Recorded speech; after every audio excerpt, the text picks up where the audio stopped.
Jamaah Masjid Agung Kudus rahimakumullah wa radhiya ankum wa barakalakum.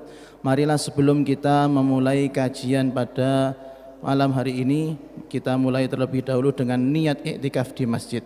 Bismillahirrahmanirrahim. Nawaitul i'tikafa fi hadzal masjidi sunnatan lillahi ta'ala. Dan sebelum kita lanjutkan, mohon maaf insyaallah untuk minggu malam Ahad yang akan datang, karena kita ada wazifah, ada acara, mohon maaf untuk diliburkan sebagaimana biasanya.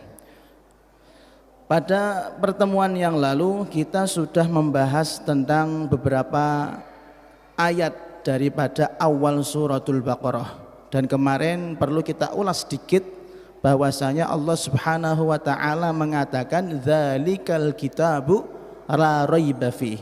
Al-Qur'an di situ adalah tidak ada keraguan sama sekali di dalam Al-Qur'an. Lah, lalu kemudian ada pertanyaan yang menelisik bahwasanya kalau memang betul Al-Qur'an itu tidak ada keraguan di dalamnya, tidak ada yang membuat kita ragu, tapi pada faktanya ada saja orang-orang yang belum bisa percaya kepada Al-Qur'an secara 100%. Bahkan dikatakan sebagian yang katanya orang muslim saja juga meragukan kevalidasian daripada Al-Qur'an. Ndak iyono saka Gusti Allah, kan seperti itu.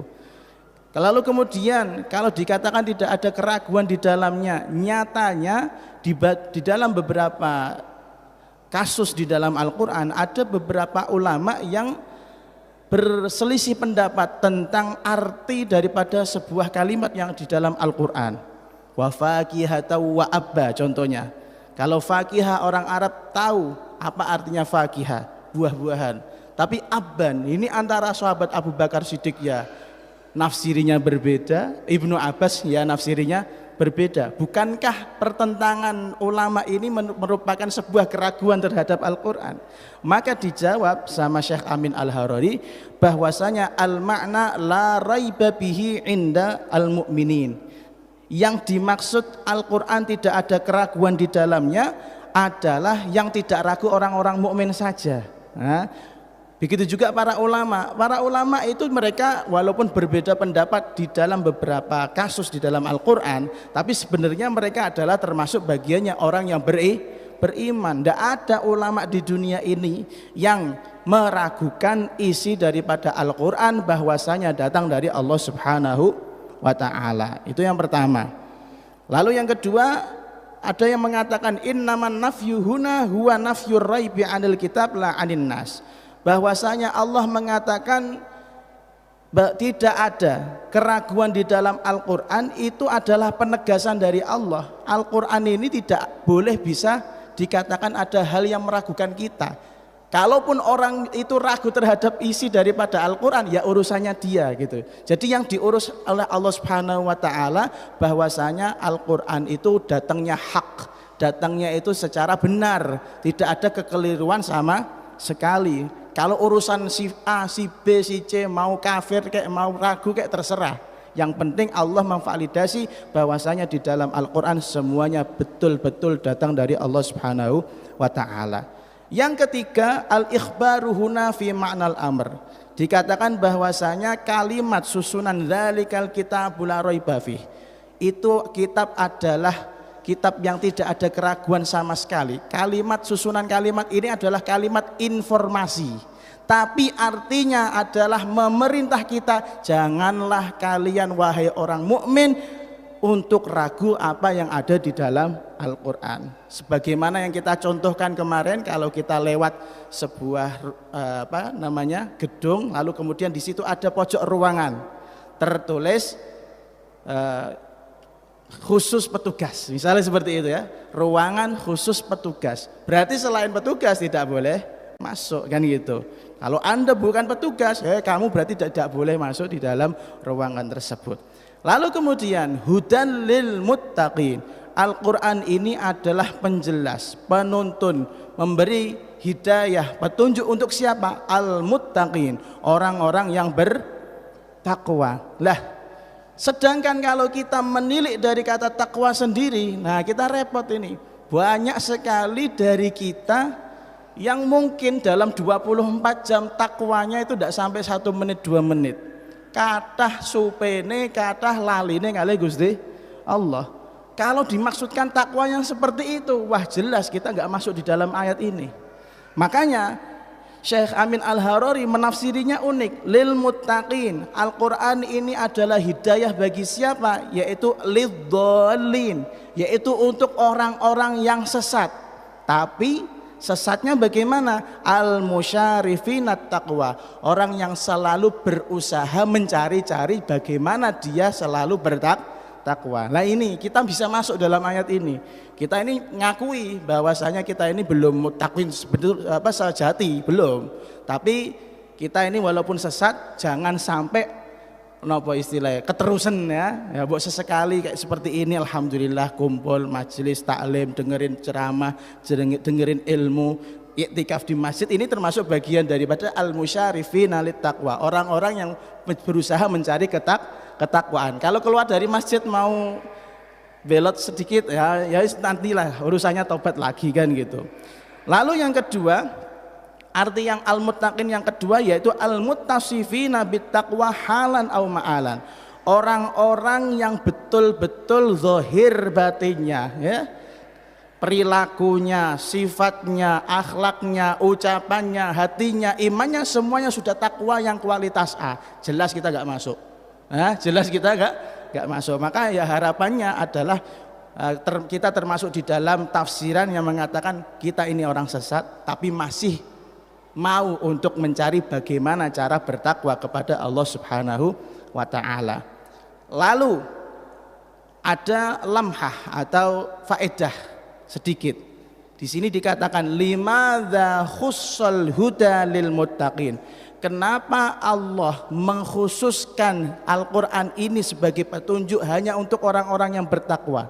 Tadi dikatakan bertakwa adalah orang yang sesat tapi selalu berusaha bagaimana dia bertakwa, atau memang betul-betul takwa yang betulan. Kenapa enggak dikatakan lil muslimin? Kenapa enggak dikatakan lil mu'minin? Kenapa enggak dikatakan lin nasi ajmain? Kenapa Al-Quran itu bukan petunjuk untuk semua orang? Di sini disebutkan sama Syekh Amin Al-Harari, wa takhsisul huda bihim li'annahumul muqtabisuna min anwarih al-muntafi'una bi atharih. Allah Subhanahu wa taala menyebutkan dan mengkhususkan sifat-sifat orang takwa di dalam ayat ini karena hanya merekalah orang-orang yang benar-benar mengaplikasikan ajaran Al-Quran di dalam kehidupannya. Karena merekalah orang-orang yang benar-benar mengambil kemanfaatan daripada Al-Quran. Nah gitu. Makanya semoga saja kita termasuk orang-orang yang mendapatkan hidayah di dalam membaca Al-Quran dan mengamalkan Al-Quran, dan juga memanfaatkan atau mengambil banyak kemanfaatan daripada Al-Quran. Lalu kemudian ada pertanyaan menarik, bahwasanya tadi dikatakan Al-Quran adalah hidayah, petunjuk. Pertanyaannya gini, hal kaunu ba'din nas lam yahtadu bil Quran yukhrijuhu min ayyakuna huda. Apakah bisa dikatakan kalau ada sebagian orang yang tidak bisa mendapatkan hidayah daripada membaca Al-Quran, lalu kemudian Al-Quran divonis bukanlah kitab petunjuk, bukanlah kitab yang bisa menghantarkan kita takwa kepada Allah? Paham gak pertanyaannya ya? Kalau ada orang tidak bisa mengambil kemanfaatan daripada Al-Quran, lalu apakah Al-Quran ini sebutannya huda, petunjuk ini menjadi sebutan yang salah? Dijawab sama Syekh Amin Al-Harari, la, tidak. Sebutan Al-Quran tetap hudan, daiman huda, selalu menjadi petunjuk, walau kana ba'dun nas lam yahtadu bihi, walaupun banyak orang atau sebagian orang yang tidak bisa mendapatkan hidayah dari membaca Al-Quran. Wong Islame wae dhewe kadang boten saged mendapatkan hidayah dari Al-Quran. Korelasinya bagaimana? Fasyamsu syamsun wa illam yaroha ad-dharir. Contohnya matahari itu ya tetap matahari walaupun orang yang buta tidak bisa melihatnya. Kita tahu, orang yang melek ini tahu ada matahari, ada siang. Tapi apakah orang buta bisa melihat matahari? Lalu kemudian kalau orang tidak bisa melihat matahari, apakah kita bisa menghukumi oh tidak ada matahari? Tidak. Ya itu karena dia buta aja gitu loh. Fasyamsu syamsun wa illam yaraha ad-dharir. Cahaya tetap cahaya, matahari tetap matahari walaupun ada orang yang tidak bisa melihatnya. Begitu juga wal asalu asalun wa illam yajid ta'muhu al-mamrur. Madu tetaplah madu, manis. Walaupun orang yang sakit tidak akan merasakan manisnya madu. Kan ngoten ya. Maka jangan sampai kita menghukumi bahwasanya nyatanya ada kok orang yang baca Al-Qur'an enggak dapat hidayah. Berarti kan enggak benar Al-Qur'an itu hidayah. Oh, enggak seperti itu. Korelasinya sama seperti tadi.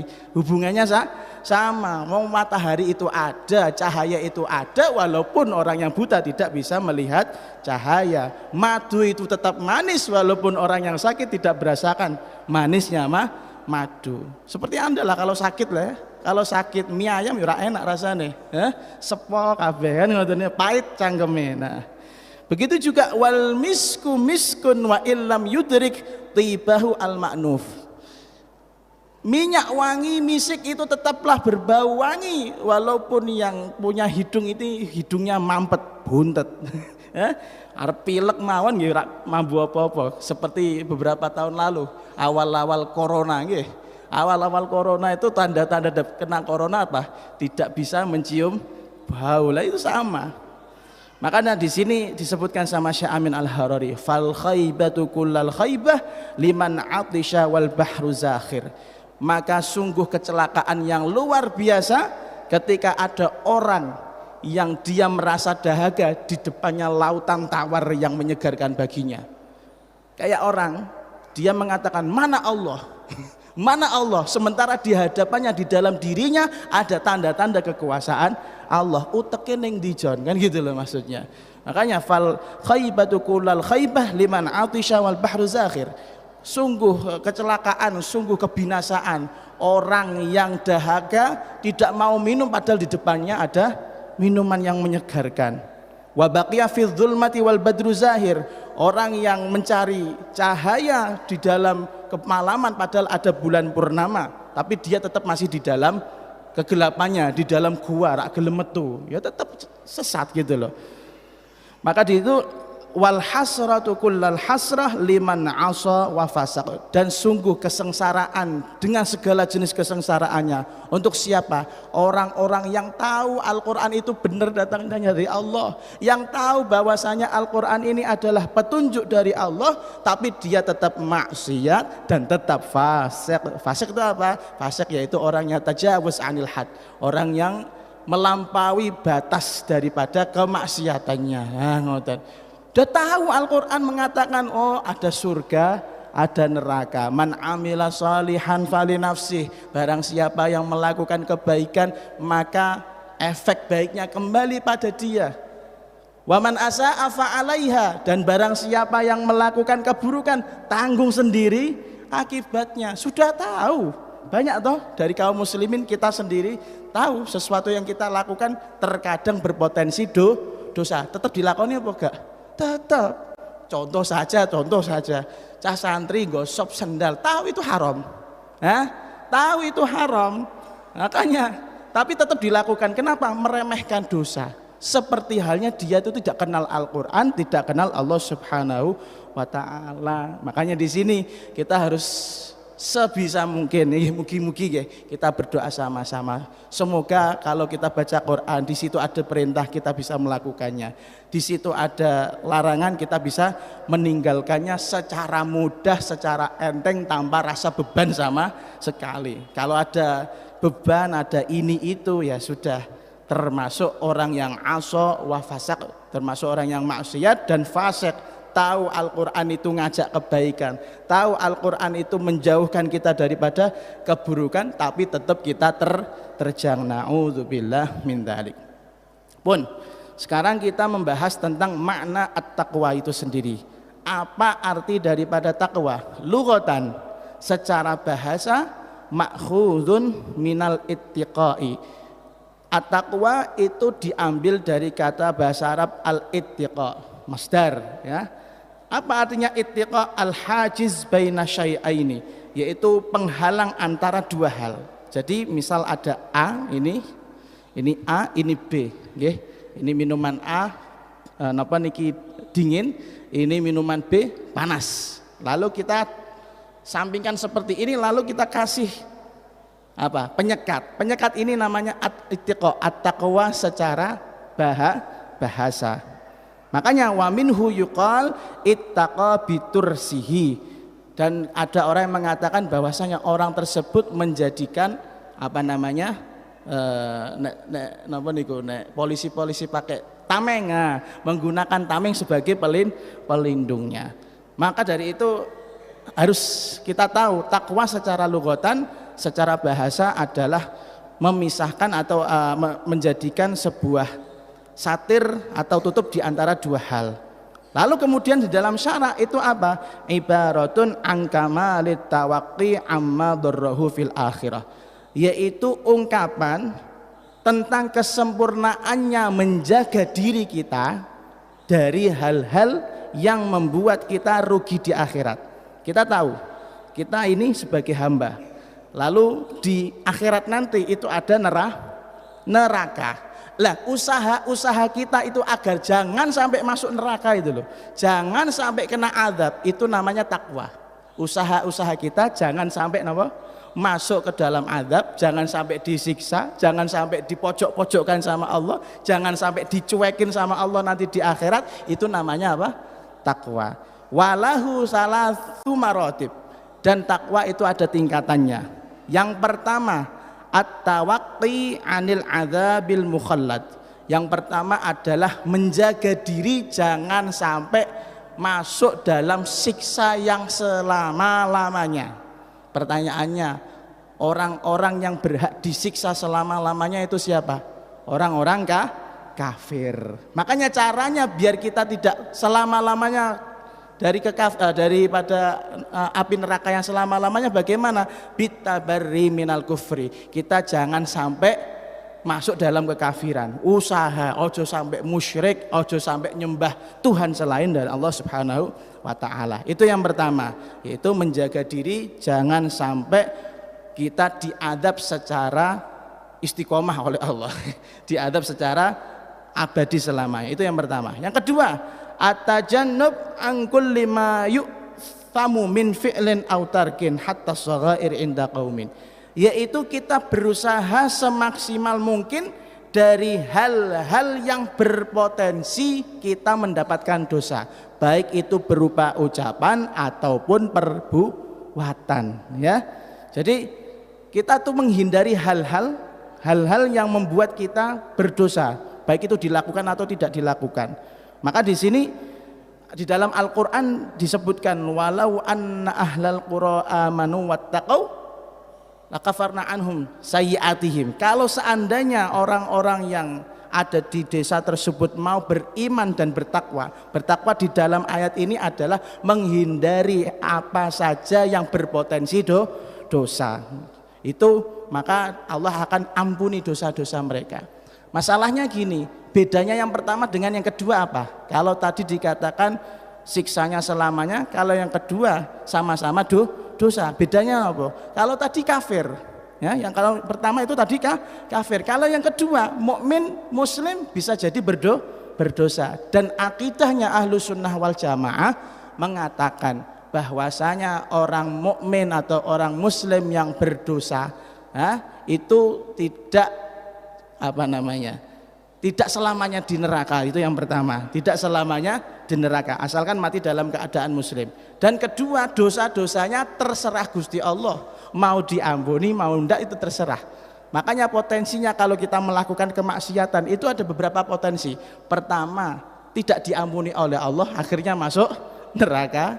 Yang kedua, potensi dimaafkan oleh Allah entah dengan cara syafaat atau dengan cara kebaikan Allah sendiri yang memberikan kita ampunan. Nah, kita juga jangan sampai mendapatkan istilahnya piye carane menghindari hal tersebut. Jangan sampai mengharapkan santai Kanjeng Nabi iso nyafaati. Iya nek Kanjeng Nabi moro ini sampean. Ya tenang aku duwe guru wali. Iya nek waline jek eling sampean. Lah kalau nanti di akhirat ternyata dihitung sama oleh Allah, dieling-eling karo Gusti Allah. Akhirnya mboten mlebu swarga sik, kepleset gede neraka dhisik. Naudzubillah min dzalik. Maka kita menjaga diri daripada potensi melakukan dosa, ini termasuk namanya takwa. Ini takwa yang agak keren di atasnya lagi.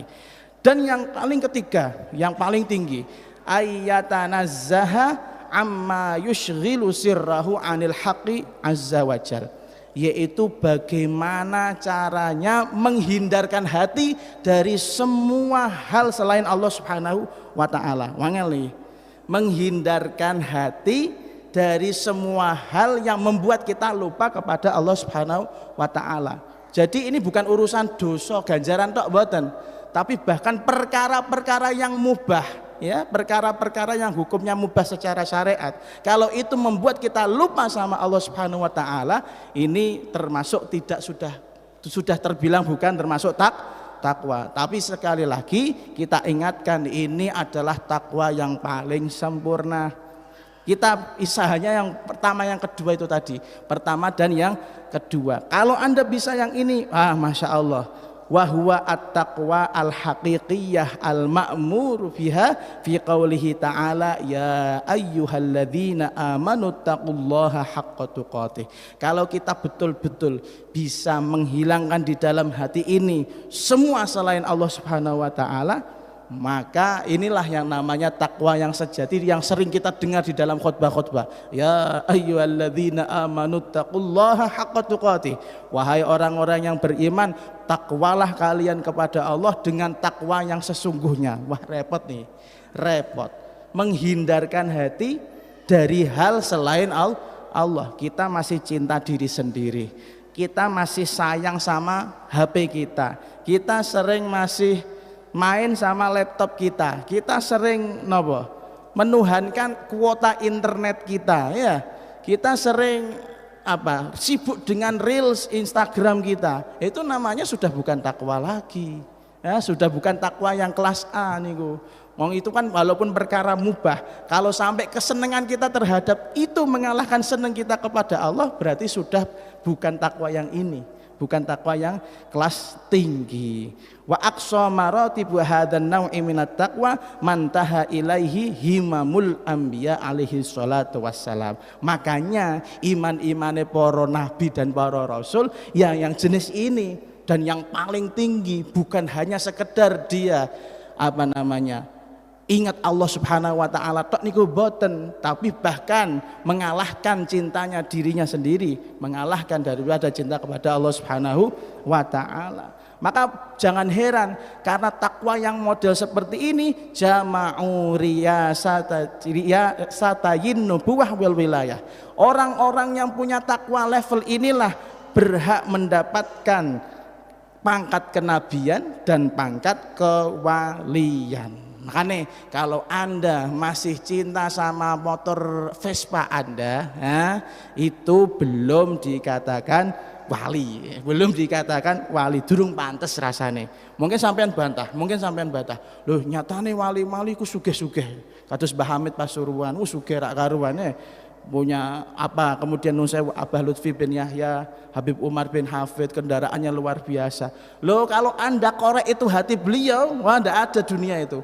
Nggak kepikiran Alphard, nggak kepikiran Pajero, nggak pikiran apa-apa, biasa, dunia itu biasa gitu loh. Kalau kita kan enggak, baru dapat duit nemu di jalan 50.000 saja itu sudah deg-degan, seperti jatuh cinta. Ini belum takwa, belum takwa. Makanya orang-orang yang seperti ini, yang mana ketika nemu duit 50.000 kok deg-degan, itu belum pantas dikatakan sebagai waliullah. Deg-degan karena senang maksudnya, ya, bukan deg-degan karena takut. Nek deg-degan karena takut beda lagi.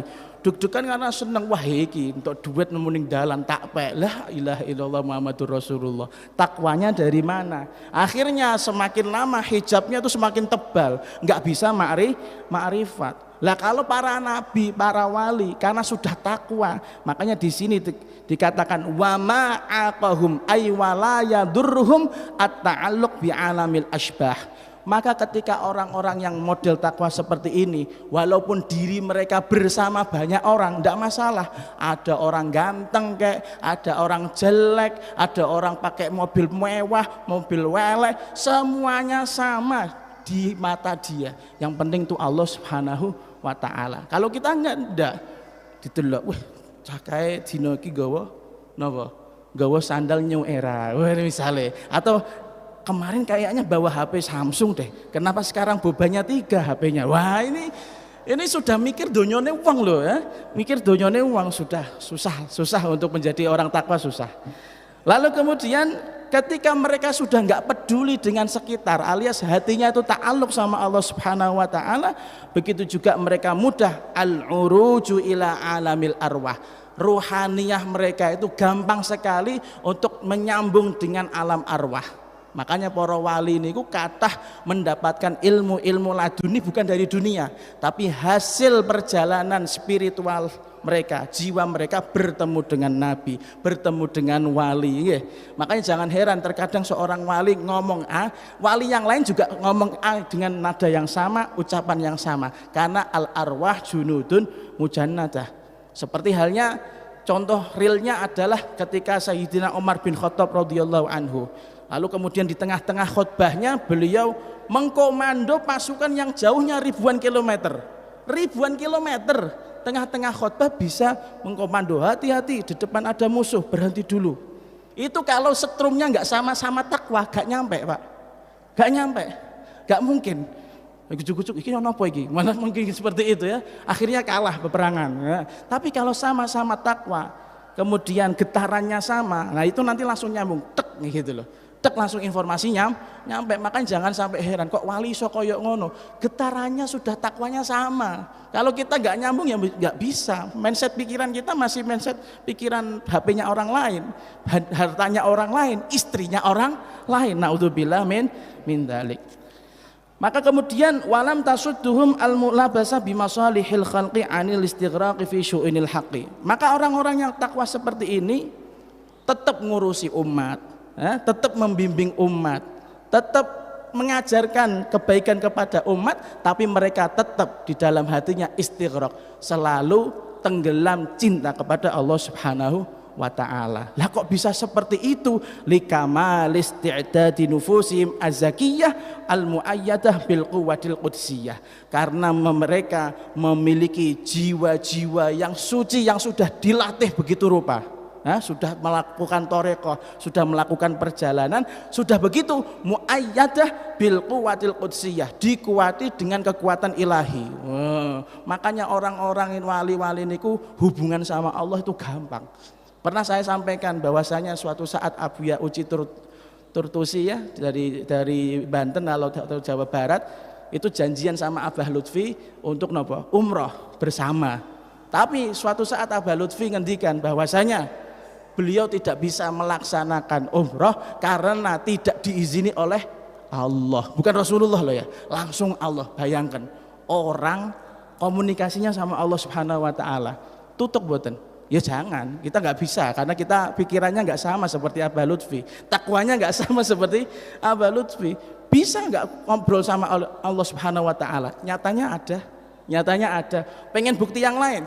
Imam Ahmad bin Hanbal radhiyallahu anhu 99 kali bermimpi bertemu Allah Subhanahu wa Ta'ala. Bukan bermimpi Rasulullah lah ya, bermimpi ketemu Allah.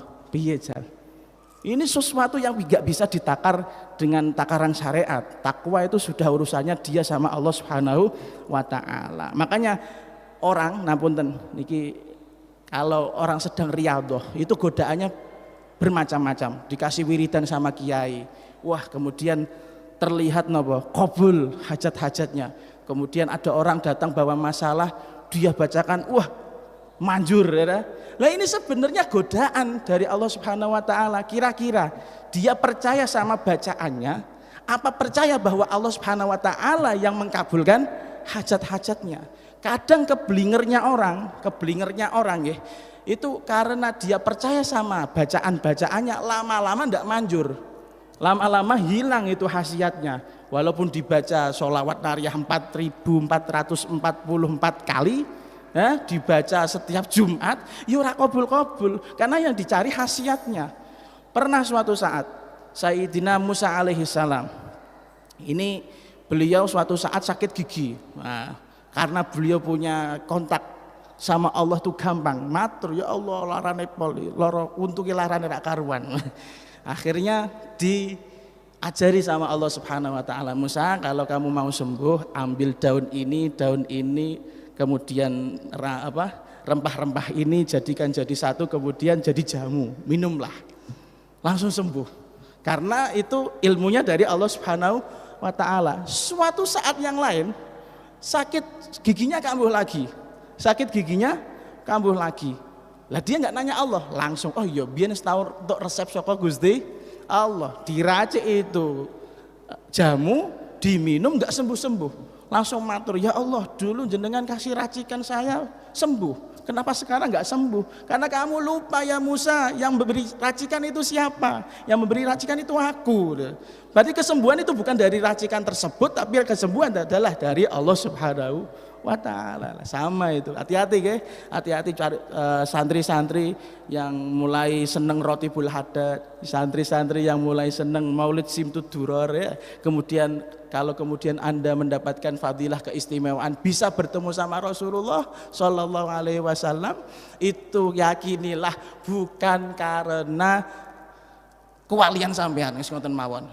Itu karena barokah sholawat yang dikarang sama Habib Ali, barokah rotib yang dikarang sama Habib Abdullah bin Alwi Al-Haddad. Kita gandul keramatnya mereka, bukan menciptakan keramat sendiri. Mungkin kalau Gus Dur bisa gandul sama keramatnya Mbah Basir dereng jen putune kan, putune enggak masalah. Kalau kita orang yang bukan putunya siapa-siapa jangan terlalu pede. Makanya orang-orang yang sudah mencapai makom ketakwaan seperti ini, karomah-karomah mereka kebanyakan tertutupi, tidak begitu disiar-siarkan. Kemudian Tsumma wasofa al-muttaqina biqaulihi alladzina yu'minuna bil ghaibi. Lalu kemudian tadi dikatakan hudan lil muttaqin, yaitu hidayah bagi orang-orang yang bertakwa. Definisinya orang-orang yang bertakwa ini siapa ya? Orang-orang yang berhak mendapatkan predikat takwa itu siapa? Allah Subhanahu wa taala memberikan definisinya atau deskripsinya. Yang pertama alladzina yu'minuna bil ghaibi. Orang-orang yang yakin dan percaya adanya keghaiban. Ghaib itu baik alam, baik barang, semuanya ghaib. Lalu yang dimaksud di sini apa? Ai bisyai'il ghaibi anhum mimma lam tudrikhu uquluhum wa lam ta'rifhu hawasuhum mimma akhbarahumur rasul awil Qur'an. Sesuatu yang gaib yang dimaksud di dalam ayat ini adalah hal yang tidak bisa dinalar oleh akal, hal yang tidak bisa dirasa oleh indera perasa, yang mana beritanya datangnya dari Rasulullah atau dari Al-Quran. Gusti Allah sering ngendikan atau Kanjeng Nabi sering menceritakan adanya malaikat, adanya hari kiamat, adanya surga, adanya neraka, adanya azab kubur, adanya nikmat kubur. Itu semuanya adalah hal-hal supranatural yang tidak pernah bisa didefinisikan secara logika. Kita bisanya hanya percaya. Maka kalau kita mempercaya itu termasuk bagian pertama orang yang bertakwa. Maka di sini harus kita imani betul apapun yang diceritakan oleh Allah, apapun yang diceritakan oleh Rasulullah yang tidak bisa kita jangkau secara akal, itu kita hanya bisa mengimani. Seperti halnya sehari di dunia itu, sehari di akhirat itu tuh sama dengan 1000 tahun di dunia gitu ya. Nah itu sesuatu yang tidak bisa ditakar oleh akal. Ya kewajiban kita percaya. Mosok iya, misalnya ada yang mengatakan seperti itu, dondot misalnya, mosok iya, jangan sampai nanya-nanya seperti itu. Lalu kemudian macam-macamnya perkara gaib. Yang pertama kata Al-Imam Abu Su'ud, al-gaib huwa qisman, ada dua bagian. Qismun la dalila alaih, Satu adalah gaib yang mana tidak ada dalil yang menunjukkannya. Benar-benar kita nol masalah itu. Dan ini adalah muradu qaulihi ta'ala wa indahu mafatihul ghaibi la ya'lamuha illahu. Hanya milik Allah lah subhanahu wa ta'ala kunci-kunci daripada alam gaib yang tidak ada yang mengetahuinya kecuali Allah subhanahu wa ta'ala. Nah ini karena sudah digeneralkan oleh Allah, tidak didefinisikan, kita kewajibannya hanya percaya. Lalu yang kedua, qismun qamat alaihil barahin kasani'i wa sifatihi wan nubuwati wa ma yata'allaqu biha minal ahkam. Yang kedua adalah barang gaib yang mana ada dalil yang menunjukkannya, ada nas redaksi Al-Quran maupun hadis yang menjelaskannya. Contoh sepertinya halnya siapa pencipta langit dan bumi, bagaimana sifatnya Tuhan yang menciptakan langit dan bumi. Kita tahu ada Allah, kita yakin ada Allah, tapi kita belum tahu wujud Allah yang asli seperti apa. Itu nanti di akhirat, begitu juga kenabian. Nabi itu adalah pangkat yang hanya diberikan oleh Allah secara khusus, bukan secara usaha kita. Nah, kalau ada orang mau masuk jalur PNS, itu ada PNS yang mandiri, ada yang PNS betul-betul dari jalur orang dalam, ya kan gitu. Itu bisa diusahani. Tapi kalau kenabian tidak bisa. Oh, ada orang, wah aku pengen seperti Nabi Adam atau pengen seperti Nabi Ibrahim. Wah, nggak bisa. Pangkat kenabian SK pemilihannya itu milik Allah Subhanahu wa taala. Kalau pengen jadi wali mungkin masih bisa diusahani. Maka Dot kalau pengen jadi wali masih bisa Dot. Tobat dulu tapi ya.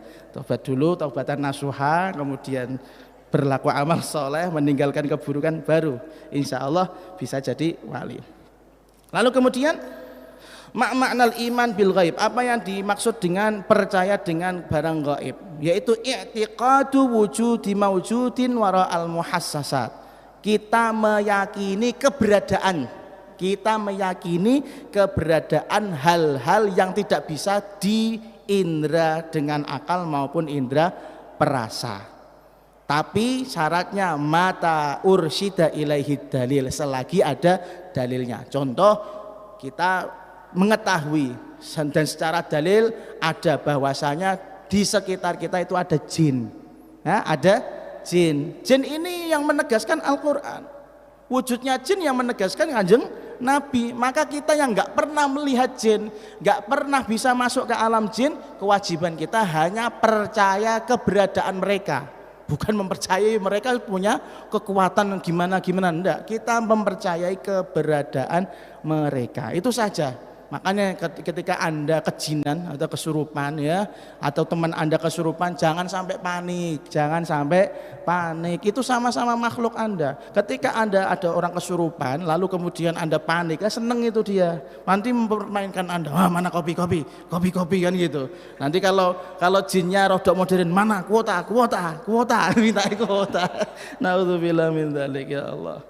Lalu kemudian wamal athar awil qasd an-nihai fil imani bil ghaib. Lalu kenapa sih Allah Subhanahu wa taala itu mewajibkan kita untuk iman, mempercayai keberadaan barang gaib? Pengaruhnya apa? Tujuannya apa? Jawabannya menarik. Annahu man ya'taqidu bil ghaib yashulu alaihi at-tasdiq biwujudi khaliqin lis samawati wal ard. Jawabannya adalah ketika ada orang mudah meyakini keberadaan makhluk-makhluk yang tidak kasat mata tersebut, maka orang tersebut mudah pula untuk mempercayai keberadaan Allah Subhanahu wa ta'ala. Allah dengan jin sama-sama tidak bisa kita indra dengan akal, tidak bisa kita kita logikakan. Tapi kalau jin itu masih makhluk. Lah penciptanya jin itu adalah Allah Subhanahu wa ta'ala. Mata tidak bakal bisa melihatnya, telinga tidak bisa bakal mendengarnya, bertemu pun juga belum bisa karena kita masih terikat dengan hubungan dunia. Maka kita dilatih oleh Allah Subhanahu wa taala. Ini dulu kamu percaya sama makhlukku dulu aja deh. Kalau kamu sudah percaya, nanti kamu bisa percaya bahwasanya ada aku sebagai Khalik, aku sebagai Tuhan, gitu loh maksudnya. Paham nggih? Di WI tester, di WI icip-icip. Kamu tak kasih tahu bahwasanya ada jin, percaya apa enggak? Kalau percaya maka mudah harapannya untuk percaya adanya Allah Subhanahu wa taala. Makanya nanti kalau ada orang yang percaya dengan jin, iman dengan keberadaannya malaikat, iman dengan keberadaannya barang-barang gaib, maka tidak akan sulit dia untuk mengimani keberadaannya Allah Subhanahu wa taala. Sing makhluk kae dipercayani apa meneh pangeran, itu harapannya. Lalu amma man la ya'rifu illa ma yudrikuhu al-his fa innahu yas'ubu iqna'uhu. Karena orang yang hanya memakai logikanya saja, perasaannya saja, nek pangeran ora iso tak ngerti, aku ora percaya anane pangeran. Misalnya seperti itu. Nek pangeran ora iso tak salami, berarti aku ora percaya karo pangeran. Maka sulit untuk mempercayai keberadaan Tuhan. Dan ini ajaran dari Allah Subhanahu wa taala, kita diatur sedemikian rupa, percaya dulu sama makhluknya, keberadaan makhluknya. Kalau kita percaya ya gampang mempercayai Allah Subhanahu wa taala. Tsumma qala wa yuqimunas shalah wallahu a'lamu bissawab. Sekali lagi insyaallah untuk pertemuan malam Ahad yang akan datang, mohon maaf kita hiatus dulu atau berhenti sejenak, dan kemudian insya Allah bertemu di pekan yang akan datang. Bismillahirrahmanirrahim. Alhamdulillahirabbil alamin. Allahumma shalli wa sallim ala sayyidina Muhammadin wa ala alihi wa sahbihi ajmain. Rabbana anfa'na bima 'allamtana, rabbi 'allimna alladhi yanfa'una, rabbi faqihna wa faqih ahlana wa qarabatin lana fi dinina ma'a ahli al-qudri untha wa dzakar, rabbi waffiqna wa waffiqhum lima tartadi qawlan wa fi'lan karama warzuqil kulla halalan daima wa akhilla atqiya ulama nuhdha bil khairi wa nukfa kulla syarr. Rabbana waslih lana kulla syu'un wa aqirra birridha minkal uyun waqdi anna rabbana kulla duyun qabla an ta'tiyana rusulul manun waghfir istur anta akraman satar wa salatullahi taghshal mustafa man ilal haqqi da'ana wal wafa bi kitabin fihi linnasi shifa wa 'alal alil kirami syurafa wa 'ala sahbil masabihil ghurar. Allahumma hdina bihudak waj'alna mimman yusari'u fi ridak wa la tuwallina waliyan siwak wa la taj'alna mimman khalafa amraka wa 'asak wa hasbunallahu wa ni'mal wakil wa la hawla wa la quwwata illa billahil aliyyil 'azim. Ya rabbana اعترفنا بأننا قد عرفنا وأننا أسرفنا على لظى أشرفنا فاتب علينا توبة تغسل واستر لنا العورات وآمن الروعات واغفر لوالدينا ربي والآل والإخوان وسائر الخلان وكل ذي محبة أو جيرة أو صحبة والمسلمين آمين. ربي اسمع فضلا لا باكتساب نحظى بكل سول صلى وسلم ربي وآله وصحبه عدد ضش الصحب والحمد للإله في البدء والتناهي والحمد للإله بدء والتناهي وصلى الله على سيدنا محمد وعلى آله وصحبه وسلم والحمد لله رب العالمين. ثم السلام عليكم ورحمة الله وبركاته.